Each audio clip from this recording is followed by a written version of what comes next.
हमारे देश में संसद में अगर नारी शक्ति वंदन अधिनियम पास होता है तो बहुत चर्चा होती है, लेकिन ये उतनी ही ताकत वाला बड़ा महत्वपूर्ण कानून हमने बनाया है, लेकिन बहुत कम लोग उसकी चर्चा करते हैं।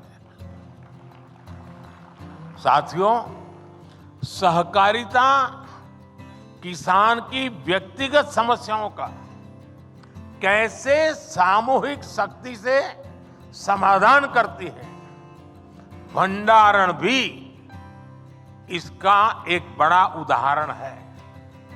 हमारे यहां भंडारण से जुड़े इंफ्रास्ट्रक्चर के अभाव में किसानों को बहुत नुकसान उठाना पड़ता था। पिछली सरकारों ने कभी इस जरूरत पर उतना ध्यान ही नहीं दिया, लेकिन आज सहकारी समितियों के जरिए इस समस्या का हल किया जा रहा है। दुनिया की, ये अपने आप में बहुत बड़ी बात है, दुनिया की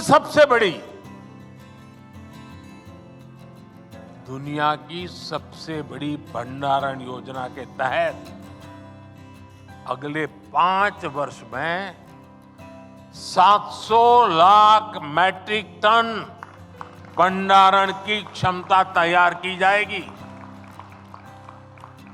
इस अभियान में 1.25 लाख करोड़ रुपए से ज्यादा का खर्च आएगा। इस योजना के पूरा होने पर हमारे किसान अपने उत्पादों को अपनी जरूरत के मुताबिक भंडारण में रख करके स्टोर कर पाएंगे। उन्हें बैंकों से ऋण लेने में भी आसानी होगी और वो सही समय पर, जब उनको ठीक लगे कि हां अब माल बेचने के लिए बाजार ठीक है, सही समय पर अपने उत्पाद को बाजार में ले जाकर बेच भी पाएंगे।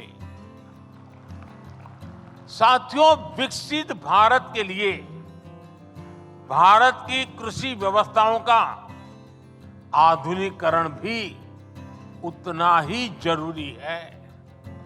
हम कृषि क्षेत्र में नई व्यवस्थाएं बनाने के साथ ही पैक्स जैसी सहकारी संस्थाओं को नई भूमिकाओं के लिए तैयार कर रहे हैं।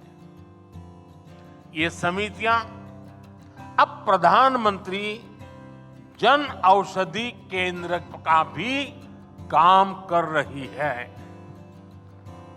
इनके द्वारा हजारों प्रधानमंत्री किसान समृद्धि केंद्र भी संचालित हो रहे हैं। हमने सहकारी समितियों को पेट्रोल और डीजल के रिटेल आउटलेट में भी बदला है। कई समितियों पर एलपीजी सिलेंडर भी मिलने लगे हैं। कई गांवों में पैक्स पानी समितियों की भूमिका भी निभा रही है।